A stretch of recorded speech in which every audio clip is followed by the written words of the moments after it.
పెద్దబాల శిక్షలోని 6 స్వరములకు మించని మాటలు.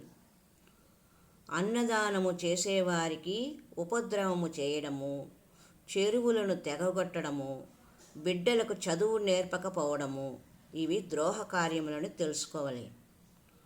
అలాగే అపరిమితముగా నవ్వరాదు. అప్రయోజకులు 10 మంది పుట్టుట కంటే ప్రయోజకుడు ఒకడే చాలు. అసాధారణమైన ప్రజ్ఞ కలవాడు సుఖపడును. ఆదాయమునకు తగిన ఖర్చు చేయవలెను.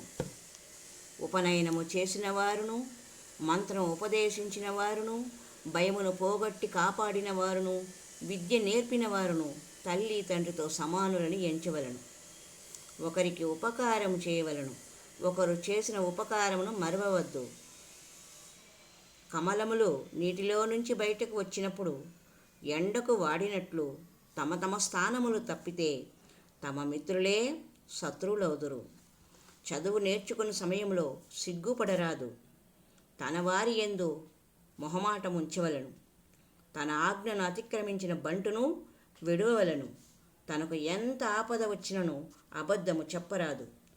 దురహంకారమును మానవలను. దుష్టులకు ఉపకారము చేయబోతే కీడు వచ్చును. దొంగతనము చేయరాదు. నిండా బలము గల శత్రువులను ఉపాయము చేత జయింపవలను. నిండు ప్రవాహంలో ఈదరాదు.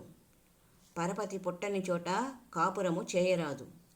పక్షులలో కాకి నీచము, మృగములలో గాడిద నీచము, సన్యాసులలో కోపము గలవాడు నీచుడు. ఒకరిని ఎప్పుడూ దూషించువాడు అందరికంటే నీచుడు. పాముకు విషము కోరల యందుండును, ఈగకు విషము తల యందుండును, తేలునకు విషము కొండెమునందుండును, దుర్జనునకు నిలువెల్లను విషమే అగును.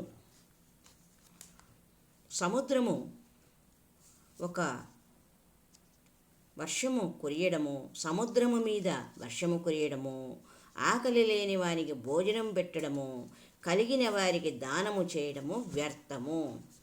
అలాగే పిలువని పేరంట మనకు పోరాదు. పెద్దల ఆశీర్వచనము ఎప్పుడూ వ్యర్థము కాదు. పేదలను అవమానించరాదు. బంధువులను విడవరాదు. బలవంతునితో విరోధము చేయరాదు. బుద్ధిమంతులతో సహవాసము చేయవలెను. భాగ్యము చేత బంధువులను తృణీకరించరాదు. భాగ్యము పోయేడు సమయంలో ఏనుగ మృంగిన వెలగపండులోని గుజ్జువలే మాయమవును. భాగ్యము వచ్చేడు సమయంలో టెంకాయలోకి నీళ్లు వచ్చినట్లు తనకు తానే వచ్చును. మూర్ఖుడు తన ఇంట్లో మాత్రమే పూజింపబడును. ధనికుడు తన గ్రామములోనే పూజింపబడును. రాజు తన రాజ్యములో మాత్రమే పూజింపబడును. విద్వాంసులు సకల దేశముల యందును పూజింపబడును. యోగ్యత చక్కగా విచారించి అధికారము ఇవ్వడము, వాడిన చేల మీద వాన కురియడము, ఆకలి కొన్న వారికి అన్నము పెట్టడము, పేదవానికి దానము చేయడము సార్థకం. శరీర బలము కంటే నీతి ఎక్కువ. హరి ఓం తత్సత్.